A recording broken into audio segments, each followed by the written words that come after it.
আসসালামু আলাইকুম। আজকের এই ভিডিও থেকে আমরা গুগল ট্যাগ ম্যানেজার নিয়ে কথাবার্তা বলা শুরু করব। গুগল ট্যাগ ম্যানেজার কি? এটা কিভাবে কাজ করে? এর মাধ্যমে আমরা কিভাবে ট্র্যাকিং করতে পারি? এটা ব্যবহার করতে হবে কি হবে না? এটা কি ব্যবহার করা বাধ্যতামূলক কিনা? সবকিছু আমরা জানার চেষ্টা করব ধীরে, ধীরে। আমাদের প্লেলিস্টটা যত ভিডিও অ্যাড হবে আস্তে, আস্তে বিস্তারিত জানার চেষ্টা করব। এবং এই ভিডিওটা আমি বলে দিচ্ছি যে প্রথমেই যে এই ভিডিওটা সবচেয়ে ইম্পর্ট্যান্ট ভিডিও হতে যাচ্ছে এই প্লেলিস্টে। কারণ ট্র্যাকিং তো আপনি জানবেনই, তাই না? দিন শেষে তো আপনাকে ট্র্যাকিং জানতেই হবে। কিন্তু এই ট্যাগ ম্যানেজারটা আসলে কি এবং কিভাবে কাজ করে এই বিষয়টা আপনাকে খুব ভালোভাবে জানতে হবে। ঠিক আছে? ওকে। তো মূল আলোচনায় যাওয়ার আগে ট্যাগ ম্যানেজার কি এই বিষয়টাতে যাওয়ার আগে আমি প্রথমে আপনাদেরকে কিছু কথা বলতে চাই। মানে আপনি ভুলে যান যে আপনি ট্যাগ ম্যানেজার সম্পর্কে কিছু জানতে আসছেন। আপনি এটা ভুলে যান টোটালি। ঠিক আছে? আমরা এটা পরে জানবো। তো আমি প্রথমে আপনাদের কিছু কথা বলি। এটা জাস্ট আপনি নরমালি একজন মার্কেটার হিসেবে আপনি ধরে নেন যে ভাইয়া কিছু কথা বলতেছে, উনার কথাটা শুনি। ঠিক আছে? ওকে। তো আমরা ভুলে গেলাম কিন্তু যে আমরা ট্যাগ ম্যানেজার সম্পর্কে কিছু আছে কি নাই ওটা আমরা জানি না। ঠিক আছে? ওকে। তো দেখেন, আমি একটা ওয়েবসাইটে আসছি। এটা রকমারি.com, বাংলাদেশের সবাই মোটামুটি কম বেশি চিনে। ঠিক আছে? এটা একটা ই-কমার্স প্ল্যাটফর্ম। ঠিক আছে? ই-কমার্স একটা ওয়েবসাইট। এখন এখান থেকে আমি প্রোডাক্ট কিনতে পারি, তাই না? যে ধরেন কথার কথা এই যে ফ্রিজে ধরেন 30% পর্যন্ত ছাড় আছে। আমি ফ্রিজে গেলাম, এই ফ্রিজটাতে অ্যাড টু কার্ট করলাম, এইটারও অ্যাড টু কার্ট করলাম। তারপর এটা ভিউ ডিটেলসে গেলাম। ঠিক আছে? এখানে ধরেন যে আমি গো টু কার্ট, আচ্ছা কার্টতে অ্যাড হয়ে গেছে। ওকে। তো এইটা দেখে আমি এখান থেকে আর একটু পড়াশোনা করে, মানে পড়াশোনা বলতে এখানে কী কী লিখছে ডিটেলসে ওটা একটু দেখে আমি এখান থেকে চলে গেলাম, কিংবা আমি এটাকে পারচেস করলাম। ঠিক আছে? ওকে। তো পারচেস করলাম। তো যে বিজনেস ওনার, তার কাছে তো অলরেডি একটা ইমেল চলে যাবে, সে যাওয়ার কথা, তাই না? যে সে দেখে ফেলছে যে একটা ইমেল চলে আসছে, এই ফ্রিজটা একজন অর্ডার করছে, রাইট? ওকে। তো এই যে আমি কাজগুলো করলাম, তাই না? আমি কিন্তু অনেক কাজ করে ফেলছি। আমি এই পেজ থেকে ওই পেজে গেছি, তারপরে কিছু প্রোডাক্ট অ্যাড টু কার্ট করছি, তারপরে এখানে আবার এই ফ্রিজের এই পেজটা দেখতে আসছি, তারপরে আমি একটা ফ্রিজ কিনেও ফেলছি, তাই না? আমি বেশ অনেকগুলো কাজ করে ফেলছি, তাই না? একইভাবে এটা তো ই-কমার্স ওয়েবসাইট ছিল, তাই না? একইভাবে ধরেন এটা lead generation website. Lead generation ওয়েবসাইটে সাধারণত মানুষ কী করে? মানুষ হয়তো এই যেখানে আমি একটা কোড দেবো, গেটে কোড টুডে এখানে দিলে আমাকে একটা ফর্ম দিবে, ফর্ম ফিল আপ করে আমি এখানে জাস্ট সাবমিট করে দেবো, তাই না? অথবা আমি এখান থেকে ডিরেক্ট কল করব, রাইট? এই দুটা কাজই করতে পারি। তো এই যে আমি বিভিন্ন কাজ করতেছি, তাই না? তো এই যে এখানে বিভিন্ন পেজ ঘোরাফেরা করলাম, এখান থেকে ওখানে গেলাম, আমি যে আবার পেন ড্রাইভ পেজে গেলাম, এখানে কল করলাম, কোড দিলাম, তাই না? বিভিন্ন কাজ কিন্তু করে ফেলতেছি আমি আমার ওয়েবসাইটে, রাইট? মানে আমি যে ওয়েবসাইট থেকে সার্ভিসটা নিচ্ছি কিংবা প্রোডাক্টটা কিনতেছি, তো ওই ওয়েবসাইটে আমি বেশ কিছু কাজ করে ফেলছি। এখন যে এই ওয়েবসাইটের মার্কেটিং করতেছে, রাইট? যে এই ওয়েবসাইটের মার্কেটিং করতেছে সে কি চাইবে? সেল তো আপনি মানে সেলের ইমেল তো চলে গেছে, তাই না? যে ব্যাকএন্ডে কাজ করবে তার কাছে তো চলে গেছে।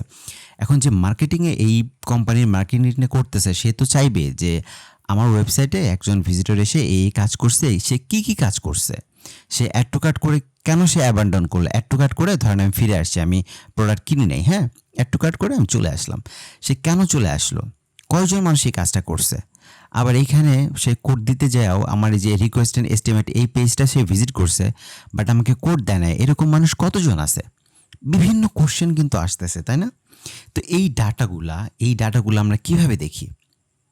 আমাদেরকে অবশ্যই গুগল একটা টুল দিছে, সেটা হচ্ছে গুগল অ্যানালিটিক্স, তাই না? গুগল অ্যানালিটিক্সের ভিতরে আমরা দেখতে পারবো যে একটা পেজ কতবার ভিজিট হয়েছে, একটা পেজের কতজন মানুষ অ্যাড টু কার্টে গিয়েও একটা প্রোডাক্ট কিনে নেয়, কিংবা কতজন মানুষ প্রোডাক্টটা কিনছে, কতজন মানুষ এখান থেকে কল করছে, কতজন মানুষ এখান থেকে কোড ফর্মটা ফিল আপ করছে, ঠিক আছে? তো বিভিন্ন কিছু এই সমস্ত ডাটা কিন্তু আমরা গুগল অ্যানালিটিক্সে দেখতে পারি, তাই না? গুগল অ্যানালিটিক্স আমাকে সেই সুযোগটা করে দিছে। তাহলে এর জন্য কি করতে হবে? এই জন্য করতে হবে, ওয়েবসাইটটা তো আমার প্রপার্টি, রাইট? ওয়েবসাইটের সম্পর্কে তো মানে ওয়েবসাইটের সাথে গুগলের কিন্তু কোনো সম্পর্ক নাই প্রথমত। এটা কিন্তু টোটালি আপনার একটা প্রপার্টি। কিন্তু আপনি যখন ডাটা দেখতে চাবেন, গুগলকে বলবেন যে গুগল আমি তো ডাটা দেখতে চাই, আমি তো ডাটা না দেখলে আমার মার্কেটিংয়ে আমি ইমপ্রুভ করতে পারবো না, তাই না? সেটা হোক পেইড মার্কেটিং, সেটা হোক অর্গানিক মার্কেটিং, আপনি যে মার্কেটিং করেন, আপনি যদি ডাটা দেখতে না পারেন তাহলে কিন্তু ইমপ্রুভ করা পসিবল না, তাই না? ওকে, তো এই ক্ষেত্রে আমরা যেটা করি, তাহলে আমরা কি করব, যে ওয়েবসাইটের সাথে আমাদের এই যে গুগল অ্যানালিটিক্স, দেখেন এটা আমি চিত্রটা ডায়াগ্রামটা করে রাখছি। এই ওয়েবসাইটের সাথে আমরা গুগল অ্যানালিটিক্সের একটা রিলেশন করে দিই, ঠিক আছে? ইন্টিগ্রেট করি, ওয়েবসাইটের সাথে গুগল অ্যানালিটিক্সটাকে ইন্টিগ্রেট করি। কারণ প্রথমত তো আমার ওয়েবসাইটের সাথে গুগল অ্যানালিটিক্সের কোনো সম্পর্ক নাই, ওইখানে গিয়ে শুধু শুধু আমি ডাটা দেখতে পারবো না। তাহলে কি করতে হবে, গুগল একটা ফ্রি প্ল্যাটফর্ম দিয়ে রাখছে গুগল অ্যানালিটিক্স, ওই প্ল্যাটফর্মটার সাথে আমার ওয়েবসাইটটাকে ইন্টিগ্রেট করতে হবে, ঠিক আছে? এদের মধ্যে একটা রিলেশন করাইতে হবে, রাইট? তাহলেই আমরা আমাদের ওয়েবসাইটে কে কে আসলো, কতক্ষণ থাকলো, কোন কোন পেজ ভিজিট করলো, হ্যাঁ, কতজন মানুষ প্রোডাক্ট কিনলো, কতজন মানুষ আমাদেরকে কল করলো, সব কিছু তাহলে আমরা গুগলের অ্যানালিটিক্সে দেখতে পারবো। একইভাবে ধরেন আপনি পেইড মার্কেটিং করতেছেন গুগল অ্যাডসের মাধ্যমে, সেটা হতে পারে গুগল অ্যাডস অথবা ফেসবুক মার্কেটিং, রাইট? এখন এই ফেসবুক মার্কেটিং কিংবা গুগল অ্যাডস থেকে কতজন মানুষ আমার প্রোডাক্টটা কিনলো, এটা তো আমি দেখতে চাইবো, তাই না? কতজন মানুষ আমার অ্যাড টু কার্ট করলো, কতজন মানুষ মানে বিভিন্ন পেজ ভিজিট করলো, সবই আমি দেখতে চাইবো। তো এটা বলতে চাচ্ছি যে অর্গানিক মার্কেটিং করেন কিংবা পেইড মার্কেটিং করেন, যেটাই করেন, ওয়েবসাইটের সাথে আপনার পেইড মার্কেটিং করলে গুগল অ্যাডসের সাথে আপনার ওয়েবসাইটের একটা রিলেশন থাকতে হবে, তাই না? গুগল অ্যাডসও আপনাকে একটা জিনিস দিবে, কী দিবে এটা বলতেছি আমি, ওইটা আপনার ওয়েবসাইটে আপনাকে বসাইতে হবে, তারপরে গুগল অ্যাডস আপনার ওয়েবসাইট থেকে ডাটা নিতে পারবে, আদারওয়াইজ কখনোই পারবে না। কারণ দেখেন, আপনার ওয়েবসাইট থেকে হাওয়া থেকে তো গুগল অ্যাডস ডাটা নিতে পারবে না, তাই না? তো গুগল অ্যাডসকে সেই অ্যাক্সেসটা আপনাকে দিতে হবে, যাতে করে সে আপনার ওয়েবসাইট থেকে ডাটাটা কালেক্ট করতে পারে, আদারওয়াইজ কিন্তু কখনোই এটা তার পক্ষে সম্ভব না ডাটা নেওয়া, রাইট? গুগল অ্যানালিটিক্সের ক্ষেত্রেও, গুগল অ্যাডসের ক্ষেত্রেও। ওকে, তো এখন কীভাবে নিব এই যে গুগল অ্যানালিটিক্স কী করবে, গুগল অ্যানালিটিক্স আমাদেরকে একটা কোড দিবে, ঠিক আছে? Code, a piece of code. তো ওই কোডটা আমরা আমাদের ওয়েবসাইটের, এই যে একটা ওয়েবসাইট ধরে নিলাম, এই recommend.com-টা আজকের জন্য এই ভিডিও করা পর্যন্ত আমাদের, হ্যাঁ, এই recommend.com-এর ব্যাক এন্ডে গিয়ে আমরা কিভাবে করতে হয় আমি এটা পরে দেখাবো, এটা নিয়ে আপনারা এখন টেনশন করেন না। তো যখনই আমরা এই recommend.com-এর ব্যাক এন্ডে গিয়ে হেডারে একটা কোড বসাই দেব, তখন আমাদেরকে গুগল অ্যানালিটিক্সে আমার এই ওয়েবসাইটে কী কী হচ্ছে না হচ্ছে সব ডাটা গুগল অ্যানালিটিক্সে চলে আসবে, ঠিক আছে? একইভাবে যখন আমি পেইড মার্কেটিং করব, গুগল অ্যাডস আমাদেরকে একটা কোড দিবে, সেই কোডটা আমি আবার আমার ওয়েবসাইটের হেডারে বসাই দিব। তো বসাইলে গুগল অ্যাডসের ড্যাশবোর্ডে আমি সব দেখতে পারবো যে আমার এই পেইড মার্কেটিংয়ের মাধ্যমে, গুগল অ্যাডসের মাধ্যমে কতজন মানুষ প্রোডাক্ট কিনলো, কতজন অ্যাড টু কার্ট করলো, কতজন অ্যাবার্ড ডান করলো, হ্যাঁ, সব আমরা দেখতে পারবো, রাইট? ওকে, তো একইভাবে কতজন কল করলো, কতজন ফর্ম ফিল আপ করলো, সব আমরা দেখতে পারবো গুগল অ্যাডসের ড্যাশবোর্ডে। একইভাবে ফেসবুকের জন্য, রাইট? আচ্ছা, তাহলে এখন বলতে পারেন যে ভাই এই যে এত কথা বলতেছেন, তো এখানে ট্যাগ ম্যানেজারটা কোথায় আসতেছে? আচ্ছা, এখন আসি আমরা। দেখেন, এখানে কিন্তু আমাদের ওয়েবসাইটের সাথে সবার একটা সম্পর্ক থাকছে, তাই না?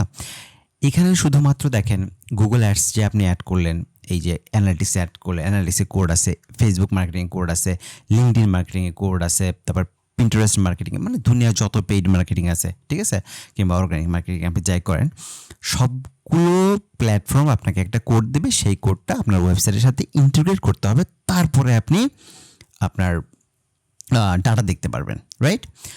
তো একটু চিন্তা করেন যে প্রত্যেকটা প্ল্যাটফর্মের জন্য শুধুমাত্র, আবার এর মধ্যে কিন্তু সীমাবদ্ধ না, আরও বিভিন্ন কিছু বাড়তি কিছু চাওয়া পাওয়া আছে আমাদের, ঠিক আছে? ওগুলো এখন বলতেছি না, আমরা আস্তে আস্তে জানবো। তো সবগুলোর জন্য যখন আপনি কোড আপনার এই ওয়েবসাইটে ব্যাকএন্ডে গিয়ে ইমপ্লিমেন্ট করতে চাইবেন, একটা ভেজাল লেগে যাবে, হ্যাঁ, ভেজাল লেগে যাবে কোন ক্ষেত্রে, যেমন কিছু ওয়েবসাইট আছে সিএমএস দিয়ে করা, আর কিছু ওয়েবসাইট আছে কাস্টম কোডেড। তো সিএমএস দিয়ে কোনগুলো, যেমন আমরা তো জানি যে ওয়ার্ডপ্রেস বলেন, কিংবা এই যে এই ওয়েবসাইটটা মনে হয়, হ্যাঁ দেখেন এই যে সিএমএস দেওয়া আছে, ওয়ার্ডপ্রেসে করা, ঠিক আছে? তো এই সমস্ত সিএমএস দিয়ে যে সমস্ত ওয়েবসাইট ক্রিয়েট করছে, ওয়ার্ডপ্রেস বলেন, উইক্স বলেন, স্কোয়ার স্পেস আছে, হ্যাঁ, শপিফাই, এই সমস্ত ওয়েবসাইটে আপনি এগুলা, এই যে কি বলে, আমি এই যে গুগল অ্যানালিটিক্সের কোড, গুগল অ্যাডসের কোড, ফেসবুক অ্যাডসের কোড, আপনি সবগুলো বসাইতে পারবেন। কিন্তু যেগুলো কাস্টম কোডেড, ওগুলোতে আপনি হাতও দিতে পারবেন না, কারণ আপনি তো একজন মার্কেটার, আপনি তো আর কোডিং টোডিং সম্পর্কে এত নলেজ আপনার থাকা কথা না, রাইট? এখন আপনি যদিও সিএমএসে পারবেন, বাট বারবার এক জায়গায় গিয়ে এই প্রত্যেকটা 14টা চ্যানেলের জন্য আপনি কোড ইমপ্লিমেন্ট করতে যাবেন, এটা প্রচণ্ড ঝামেলার একটা কাজ, এবং আপনি কনফিউজড হয়ে যাবেন, ঠিক আছে? এটা কখনোই করতে যাবেন না, এবং এটা কেউ করেও না আসলে। এই জন্য গুগল যেটা করছে আমাদের মতো মার্কেটারদের জন্য, গুগল যেটা করছে, গুগল এর মধ্যে একটা থার্ড পার্টি না সরি, এটা গুগলের প্রোডাক্ট, গুগল ট্যাগ ম্যানেজারের একটা আবির্ভাব ঘটাইছে। হ্যাঁ, ট্যাগ ম্যানেজার গুগলের একটা ফ্রি টুল যেটা আমরা ইউজ করি বিভিন্ন ট্র্যাকিংয়ের জন্য। ঠিক আছে, তো এটা কীভাবে আসলো দেখেন, আমি একটা চিত্র দেখাই আপনাদেরকে। এটাও দেখতে পারেন, এটাও দেখতে পারেন। আচ্ছা, আমি এটা দিয়ে দেখাই যেহেতু আমি করছি। ওকে, একই কথা। তাহলে দেখেন আমাদের ওই চিত্রটাতে কিন্তু শুধুমাত্র ট্যাগ ম্যানেজারটা অনুপস্থিত ছিল, বাকিগুলো ছিল, তাই না? এখানে আমরা শুধুমাত্র একটা ট্যাগ ম্যানেজার এনে দিছি। তাহলে বিষয়টা কি হলো একটু চিন্তা করেন। তখন আমরা যেটা করতাম, ট্যাগ ম্যানেজারের আগ পর্যন্ত গুগল অ্যানালিটিক্সের কোড ওয়েবসাইটে বসাইতাম, গুগল অ্যাডসের কোডও ওয়েবসাইটে বসাইতাম, ফেসবুক অ্যাডসের কোডও আমরা ওয়েবসাইটে বসাইতাম, বিভিন্ন মার্কেটিং চ্যানেলের কোড টোড সব আমরা ওয়েবসাইটে বসাইতাম। ঠিক আছে, এখন আমরা সেটা করব না। গুগল ট্যাগ ম্যানেজার যখন আসছে তখন আমরা যেটা করবো সেটা হচ্ছে যে এই ট্যাগ ম্যানেজারের কোডটা মানে ওয়েবসাইটে আমরা বসাই দিব। যখন ট্যাগ ম্যানেজারের সাথে আমাদের ওয়েবসাইটটা কানেক্টেড হয়ে গেল, ঠিক আছে, তো ইন্টিগ্রেট হয়ে গেছে। যখন আমার ট্যাগ ম্যানেজারের সাথে আপনার ওয়েবসাইটটা কানেক্টেড হয়ে গেছে, তখন আপনার যত প্রয়োজন আছে, আপনার গুগল অ্যানালিটিক্সের প্রয়োজন আছে, আপনি ট্যাগ ম্যানেজারে কোড বসান। আপনার গুগল অ্যাডসের ট্র্যাকিং দরকার, আপনি ট্যাগ ম্যানেজারে কোড বসান। আপনার ফেসবুক মার্কেটিং কোড দরকার, আপনি গুগল ট্যাগ ম্যানেজারে কোড বসান। ঠিক আছে, আপনার ওয়েবসাইটে তখন হাত দিয়ে হচ্ছে না। ঠিক আছে, আমি আশা করি বিষয়টা সহজে বোঝাতে পারতেছি আপনাদের, তাই না? তো আমরা দেখেন, আমি আরেকবার বলে দিই, যখন ট্যাগ ম্যানেজার ছিল না তখন এই প্রত্যেকটা প্ল্যাটফর্মের জন্য ডিফারেন্ট কোড, আলাদা কোড সব কিছু আমাদেরকে ওয়েবসাইটে ব্যাকএন্ডে গিয়ে বসাতে হতো। এবং কাস্টম কোডেড হলে তো সেখানে আমরা হাতও দিতে পারবো না, একজন ডেভেলপারের হেল্প লাগবেই। ঠিক আছে, তো বারবার তো আমরা ডেভেলপারকে ডিস্টার্ব করবো না, তাই না? আমরা ডেভেলপারকে বলবো তুমি আমার ওয়েবসাইটের সাথে আমার গুগল ট্যাগ ম্যানেজারটা শুধু কানেক্ট করে দাও, তারপরে আমি সব দেখতেছি। ঠিক আছে, সেটা কাস্টম কোডেড হোক, সেটা সিএমএস ওয়েবসাইট হোক, কোনো সমস্যা নেই। তো এখন আমরা এটা হচ্ছে স্ট্যান্ডার্ড যে গুগল ট্যাগ ম্যানেজারের সাথে আমাদের ওয়েবসাইটটা কানেক্ট করে ট্যাগ ম্যানেজারের ভিতরে আমরা যা খুশি করব। ঠিক আছে, নেক্সট ভিডিওগুলোতে আমরা ওইটাই দেখবো যে আসলে ট্যাগ ম্যানেজারের ভিতরে ট্যাগ কি, ট্রিগার কি, কন্টেইনার কি, হ্যাঁ, সব কিছু বিস্তারিত জানার চেষ্টা করব। তো আমি যেটা বোঝাতে চাচ্ছি এই ভিডিওতে যে আসলে ট্যাগ ম্যানেজারটা কোথায় বসে। ট্যাগ ম্যানেজার কিন্তু একটা ব্রিজ হিসেবে কাজ করতেছে এখানে, তাই না? ওয়েবসাইট আর বিভিন্ন যে মার্কেটিং প্ল্যাটফর্মগুলো আছে, গুগল অ্যাডস, হ্যাঁ, আপনি তারপর Google analytics, Facebook marketing, Pinterest, LinkedIn, যত ধরনের মার্কেটিং মিডিয়া আছে, মার্কেটিং প্ল্যাটফর্ম আছে, সবগুলোর মধ্যে একটা ব্রিজ হিসেবে কাজ করতেছে। আমার ওয়েবসাইটের সাথে ট্যাগ ম্যানেজার কানেক্ট, তার মানে আমি ট্যাগ ম্যানেজারের মাধ্যমে এইখানে আমার যত কিছু দরকার সব ডাটা আমি পাবো। ঠিক আছে, তো আশা করি বুঝতে পারছেন। তো এখন একটু জাস্ট এক কথা বলার চেষ্টা করি যে গুগল ট্যাগ ম্যানেজারটা আসলে কি। দেখেন, আমি যখন গুগলকে বলছি যে গুগল, আমি তো গুগল আর শিখতেছি, এখন আমার ট্যাগ ম্যানেজার সম্পর্কে জানতে হবে, তাই না? তো গুগলকে আমি জিজ্ঞেস করছি যে what is Google tag manager.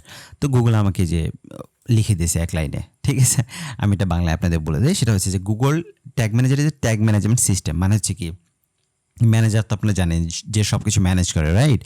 Tag management system, বিভিন্ন ট্যাগ সে ম্যানেজ করবে। ঠিক আছে, এখন ট্যাগ কি? ট্যাগ হচ্ছে a piece of code, JavaScript code. এখন কোড কি? কোড হচ্ছে ওই যে ওগুলা যে আমি বললাম যে এখন আপনি ধরেন যে পেইড মার্কেটিং করতেছেন, গুগল অ্যাডস রান করতেছেন, কথার কথা। এখন গুগল অ্যাডস আপনার ওয়েবসাইট থেকে এমনি ডাটা নিতে পারবে না, তাই না? একটা কোড সে আপনাকে দিবে। তো আপনি যখন ওয়েবসাইটের সাথে গুগল ট্যাগ ম্যানেজারটা কানেক্ট করে ফেলছেন, তো ট্যাগ ম্যানেজারের ভিতরে আমরা গুগল অ্যাডসের ওই কোডটা বসাই দিব, হ্যাঁ, ট্র্যাকিং কোডটা বসাই দেবো। তাহলে আমি সব ডাটা দেখতে পারবো গুগলের অ্যাডসের ড্যাশবোর্ডে, রাইট? তো ওই কোডটা বসাইতে হবে। আস্তে আস্তে আমরা সবই জানবো যে কোড কি, ট্যাগ কি, ট্রিগার কি, হ্যাঁ, সবই জানবো আস্তে আস্তে।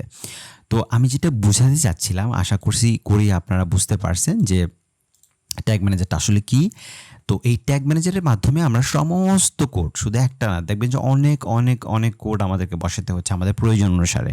ঠিক আছে, তো এতটুকুই বলার ছিল যে আসলে ট্যাগ ম্যানেজারটার একটা আইডিয়া আমি দেওয়ার চেষ্টা করলাম এই ভিডিওতে। নেক্সট ভিডিওগুলোতে আমি কীভাবে ওয়েবসাইটের সাথে আপনি আপনার ট্যাগ ম্যানেজারটাকে কানেক্ট করবেন সেটা দেখাবো। তারপরে আপনার ট্যাগ ম্যানেজারের ভিতরে কীভাবে আপনার প্রয়োজন অনুযায়ী আপনি ট্যাগ ক্রিয়েট করবেন সেগুলো আমরা দেখাবো।